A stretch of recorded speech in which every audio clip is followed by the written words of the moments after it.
But I will tell you why that man killed Rebecca Cutler. He was jealous. He was obsessed with her. He was fuming when he found out that she was cheating. And it got to the boiling point for him when he took that phone. That is why he killed Rebecca. That is why he killed the babies. Because those babies were part of Rebecca. She wasn't loving him anymore. So he was going to take away from her what she loved and finish her off when he was done. And he did just that. So what happens? He gets over to the room, and now he's angry, he's pissed, he has a murder weapon with him, and he heads over to that hotel. Ladies and gentlemen, he was obsessing over the Quan, and it hit the boiling point. This is the before. So now let's go to the day of. February 10, 2016. He shows up at the hotel, it's just around 8 o'clock. Rebecca lets him in the side door. So he gets there, and he's handed the baby, and he's walking. And then at about 8:45, he sits down in front of the door. Still has the baby. 8:51, he goes into the room. That's the first time the defendant enters room 114 at the Ramada Inn. You see the defendant has the baby, 8:51, he walks into that room with Maliyah, and I said, with that knife, and when he comes out less than 2 minutes and 55 seconds later, he leaves with a bloody jacket, bloody knife, cell phone.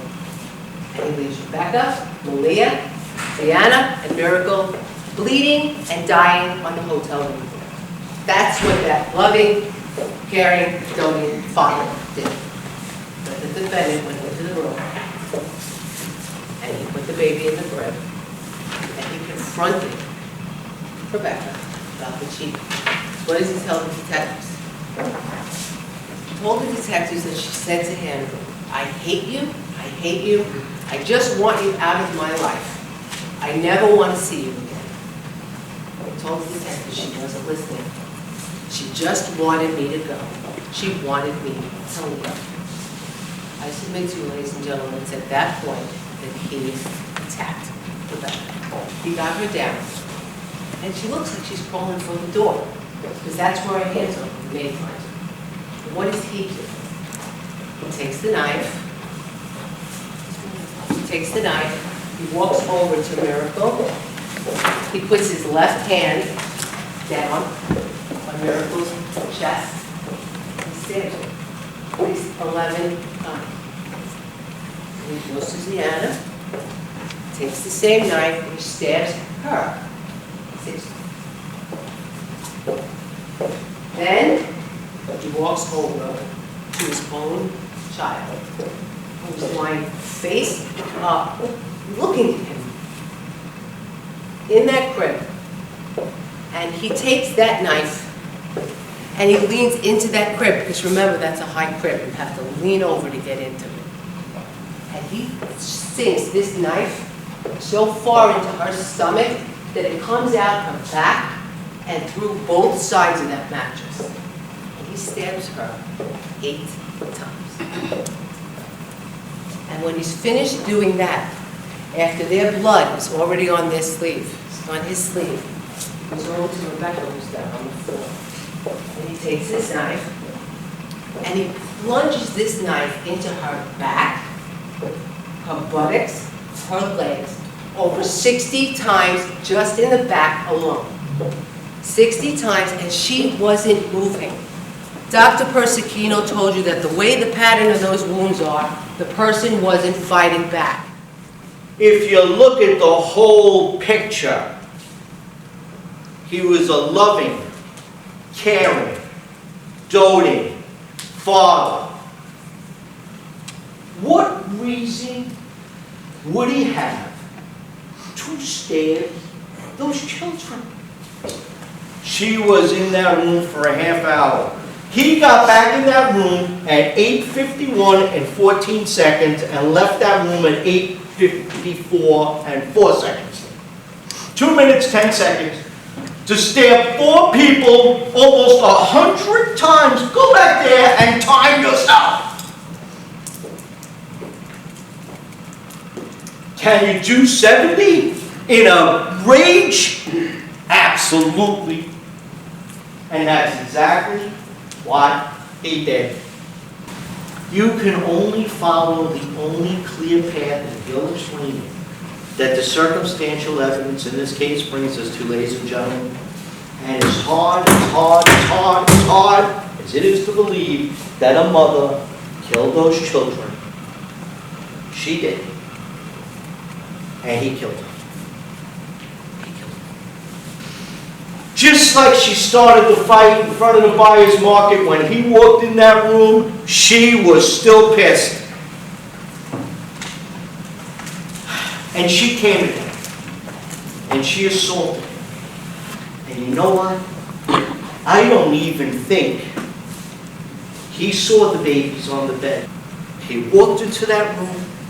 He put her in the crib. And she stabbed that baby, his baby, so hard. The evidence will show you, so hard, that the knife went through the baby into the mattress. His baby that he just was holding in a hallway. His baby that he was coddling and asking to go to a park. She stabbed that baby, and what happened next? Well, you know what happened next. Him, the only one that loved her. Him, quiet. Him, reserved. Him, emotionless. And what did he do? Ladies and gentlemen, when he saw Rebecca kill his daughter, a rage that only a father could feel, a rage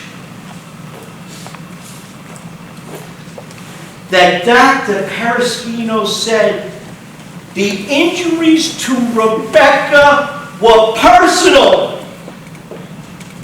You're damn right they're personal, because he stabbed her 70 times. Yeah, she had defensive wounds. She was fighting for her life because he saw her stab his baby, the one he had in his arms for a half hour. And they want you to believe that in 2 minutes, he became a homicidal maniac. That's what they want you to believe.